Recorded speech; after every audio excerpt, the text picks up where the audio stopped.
How to make your very own delicious hard seltzers at home. Hard seltzers have been around for years and they're still just as popular. They've definitely withstood the test of time. But unfortunately, hard seltzers are as expensive to buy as beers, which is funny because they are a lot cheaper to make, but more importantly, they are much less labor intensive than making beer at home. So in this video, we're going to cover everything that we need to make these flavorful social sparklers at home. We're going to be doing side-by-side comparisons to give you the most precise options on how to create this concoction. This video is going to cover everything you need and you're going to learn a lot. And every product I'll be talking about in this video will have a link in the description below. So let's get into it. Our first batch, we're going to kick it off by using turbo yeast. What is this stuff? Two of the batches are going to be cane sugar and one of the batches is going to be corn sugar. Table sugar versus dextrose. We're going to see if that's a factor. 3 different yeasts.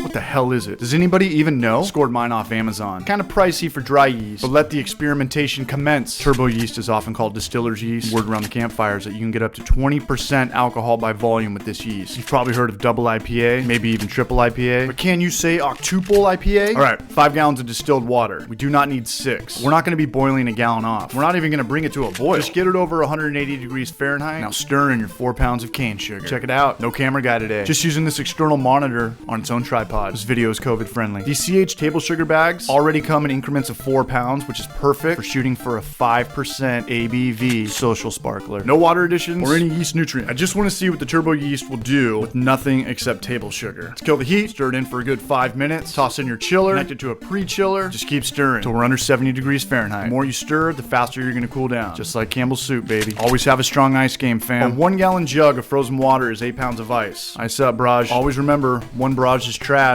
is another barage's chill system. Get on that Star Stand game, pitch the yeast. Click in the top corner of the screen if you want to learn how to make these $7 fermenters. Original gravity, 1040. Boom. Within 20 minutes, the airlock was going AWOL. So far, so good. The next day, let's check it out. Head into the garage. Let's pull a gravity reading. 1000. Crazy how that worked in one day. 24 hours. 5.25 ABV. Give it a taste. It smelled, looked, and tasted just like sake.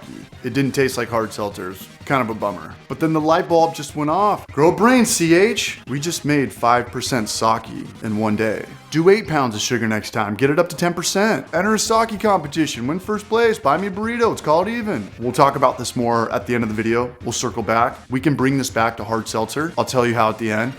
Let us get on this next batch.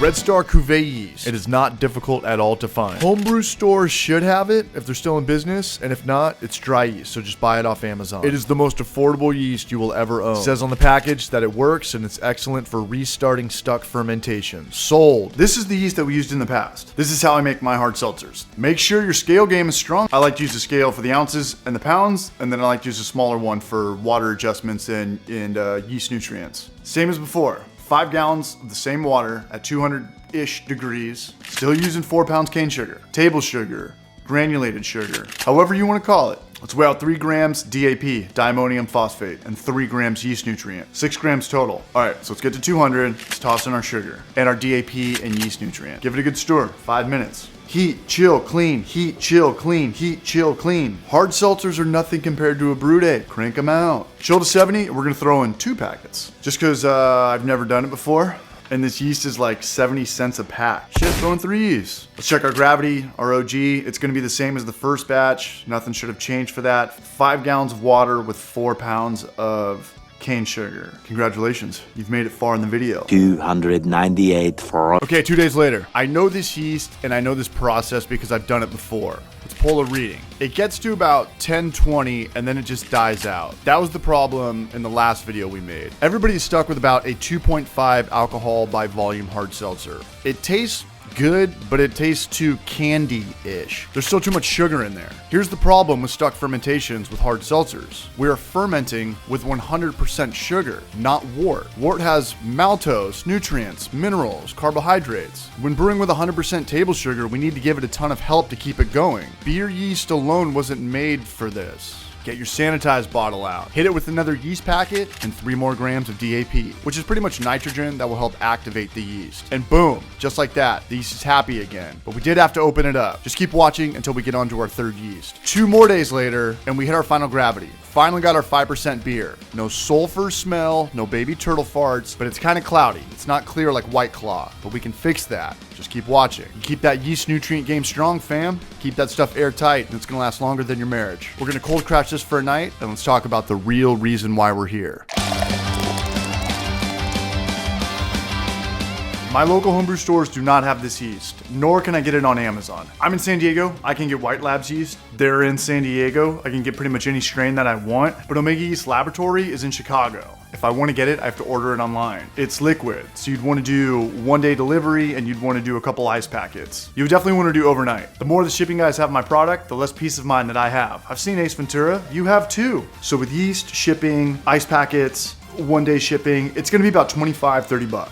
But I got Genus Brewing looking out for me. They sent me this yeast, 2 packets of ice, and he included 2 beers in there. Shout out to Peter out there. Stoked to have this yeast. There's not too many people I know from San Diego who've messed around with it. I texted Peter for any advice, and he said, ferment hot. So I'm gonna do my best to keep it above 85 degrees. Some of their Kveik yeasts are geared towards West Coast IPAs. Some of their yeasts are geared towards tropical esters that I'd use for a hazy. But this Lutra is supposed to be ultra clear and clean, so much that people have made pseudo lagers with it. All I know is that I'm in. I have no idea what they actually put in their yeast nutrient, but I do know what yeast nutrient is. It's DAP, diammonium phosphate, what we've been using. A salt that provides nitrogen to activate yeast. Yeast holes were dead cells that acts as fatty acids for new yeast. Magnesium, zinc, other vitamins, vitamin B. The bottom line is that I gotta go off the fly. All I really know is that they recommend almost 5 times the amount as all the recipes I've been going off. But let's light this crowd candle. I have no idea what I'm doing, but I'm used to that. But let's just roll with it. Let's go ahead and use 20 grams of yeast nutrient.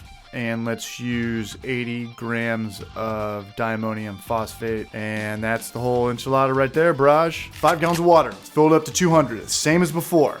Now we're gonna weigh out 4 pounds of dextrose. But here's where I screwed up. And this is something that I learned for this video, is that there's more fermentables in cane sugar than there is in corn sugar. So I used 4 pounds for the first 2 batches and then 4 pounds for this batch. But I should have done like 4.5 to 5 pounds of corn sugar. There's more sugar, there's more fermentable sugar per pound in cane sugar than there is in corn sugar. Correct. Final answer. That was a bummer because my final gravity for this batch was like 1033. So I screwed up. It's gonna be about a 4% social sparkler. But you had 4.5 or 5. You learn from other people's mistakes. And another thing is I did the temperature control wrong. It's super cold right now and I just had it in my tub. If I crank the heat all the way up, I can get my DIY temperature control to 90 degrees, but then you gotta drain the water, you gotta fill it up, you gotta drain the water, you gotta fill it up. I did that for 4 days. And if I were to do that all over again, I would just put a heat blanket around it and put it in a chest freezer or something. But hindsight's 2020, and I'm just being honest. You'd always rather be honest than political. And after 4 days of fermenting, we pulled a reading and we hit our gravity. 4% Lutra hard seltzer. It's as clear as water. It looks just like a White Claw, Truly, or LaCroix. This yeast is amazing. Definitely less is more with these bad boys. White Claw only uses a hint of extract. They all do. It's just a hint. If you use too much, it's gonna be overkill and it's gonna taste like vodka and it's gonna burn your mouth and sting your tongue. Start with a 1/2 ounce or a tablespoon and work your way up. Close your lid up, shake it up. This is why you wanna use extract. If you use fruit or puree, a lot of it's just gonna sit to the bottom. Plus it's gonna be way more expensive. Extract dissolves way better. We're not making juice, we're making a White Claw clone. So this is it. This is after I force carbed and my cold crash did nothing to the CUVEE yeast. And I didn't carb the sake one. And here is the Lutra. Here's the Lutra right here. And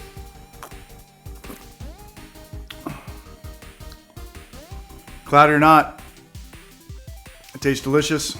It tastes just like a White Claw.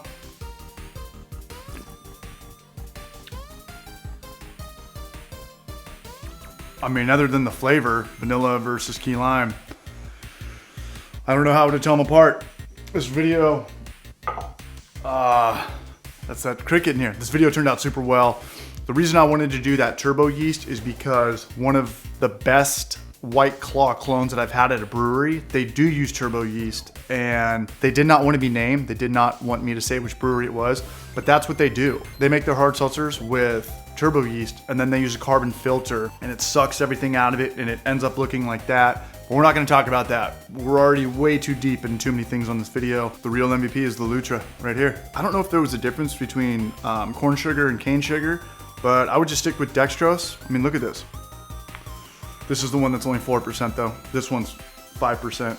Same amount of sugar, but this has more fermentables in it. Shout out to Omega for putting out some super killer yeast to make it look exactly like the stuff that we buy in the supermarket. That's it, guys. Welcome to 80 hours of my life, condensed into 16 or 17 minutes. I'm not complaining. I'm saying if you made it this far, then thank you.